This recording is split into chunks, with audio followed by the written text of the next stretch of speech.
It's only Wednesday, and it is only Wednesday, and it's already been a very interesting week for President Trump, and it's been a very interesting week for the reaction to President Trump. To discuss all of this, joined by a conservative warrior, I love him, you love him, Kurt Schlichter, writes great stuff, author, thinker, conservative. Read his stuff at townhall.com. Hey, Kurt, my friend, thank you. I want to start specific, and then I want to ask you a bigger, broader question. The president was on with Tucker Carlson a day or two ago, and Tucker Carlson, Fox News, asked him a question about NATO and Montenegro. Take a listen. It's been very pleasant to watch. Membership in NATO obligates the members to defend any other member that's attacked. So let's say Montenegro, which joined last year, is attacked. Right. Why should my son go to Montenegro to defend it from attack? Why is that? I understand what you're saying. I've asked the same question. You know, Montenegro is a tiny country with very strong people. Yeah, I'm not against Montenegro right. or Albania. No, by the way, they're very strong people. They're very aggressive people. They may get aggressive. And congratulations, you're in World War III. Hey, now, Kurt, I think President Trump's getting some grief on that answer. What do you mean, Montenegro? Why would we have to defend Montenegro? That I don't think is fair. What's your take on his answer? I think his answer is to a question that the foreign policy elite doesn't want us to ask. Now, let me tell you my position. I served in the Balkans. I think that having Balkans nations in NATO, where we have a mutual defense pact, is a good thing, and I think that, I'm grateful to people of Montenegro who have sent their small army to Afghanistan to fight with us. There is a great argument for standing together with Montenegro. However, the foreign policy establishment doesn't want to make it. Instead, it wants to tell everybody, you're an idiot for asking why my son should die for Montenegro. But, you know, I think... Right. I think the question, why should my son die for Montenegro, is an important question. It's a good question. I think there is a good answer, one that I accept.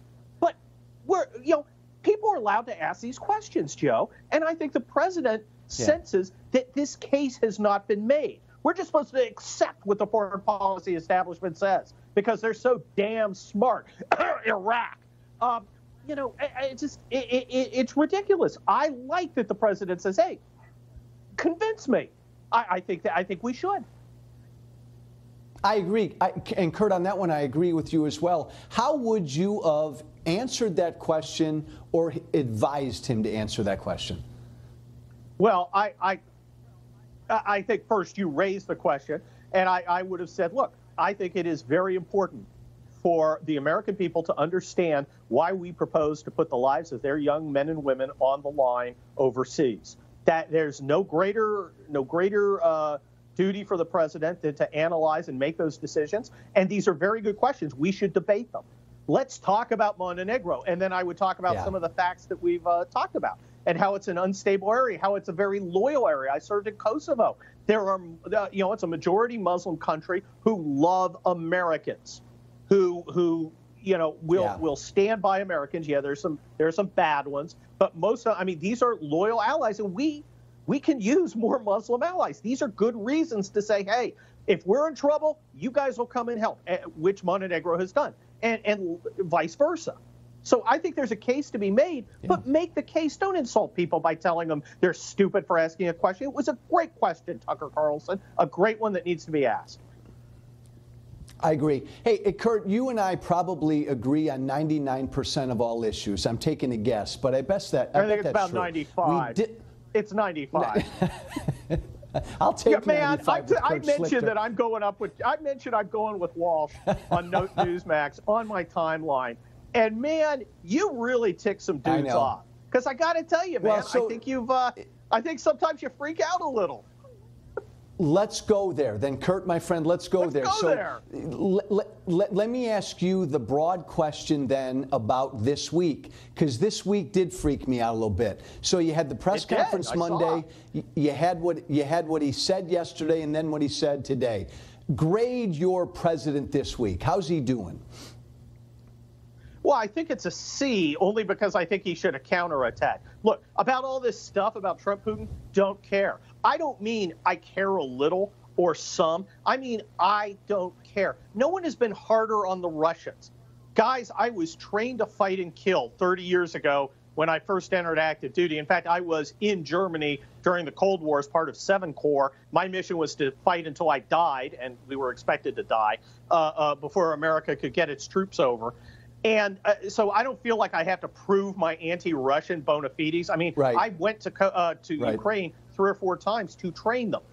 But this idea that Trump is some sort of puppet and that the things he says have somehow caused a disaster, I'm looking around. I don't see a lot of Spetsnaz on the street like in Red Dawn. I see nothing. It's all talk. It doesn't matter. His answer, Kurt, to the infamous question on Monday. Now, don't give me any bull. Give me some straight stuff here. Were you happy with his answer when he was asked, who do you believe, our guys or Putin? Were you happy with his answer? No, because I think what he should have said, and now I have a dog on the table, what he should have said, I think, is, look, I love our operators, our first-line guys. I love the regular folks who are doing a great job. But let's face it, our intelligence community is broken. It has been politicized. It is corrupt. It is incompetent. It has a proven track record of failure, and I don't feel any moral obligation to absolutely believe everything they say. You know, if they hadn't had a legacy of ashes, and that's a book on the CIA, everyone ought to read about its failure after failure after failure.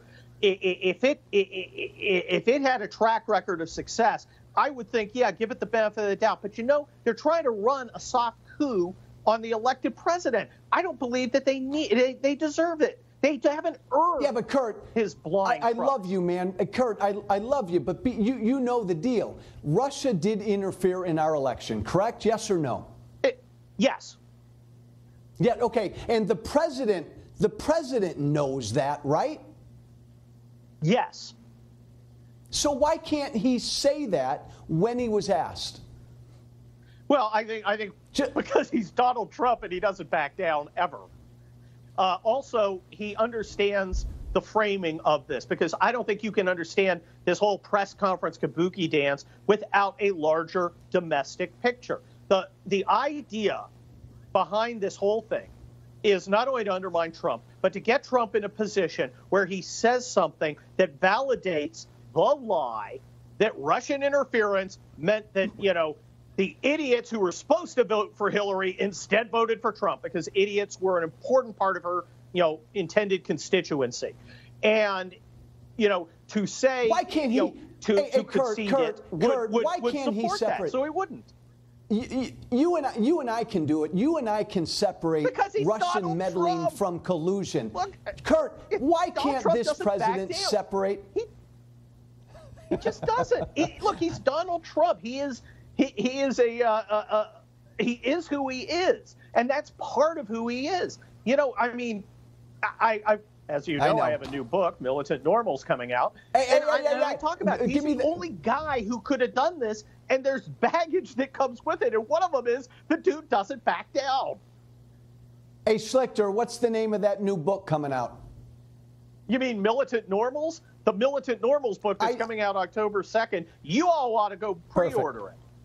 Or die alone like George will. Kurt, love ya. Thank you, Kurt Schlichter. Thanks for joining me. Appreciate it. Adios. Hey, don't mess with Texas. I'll explain.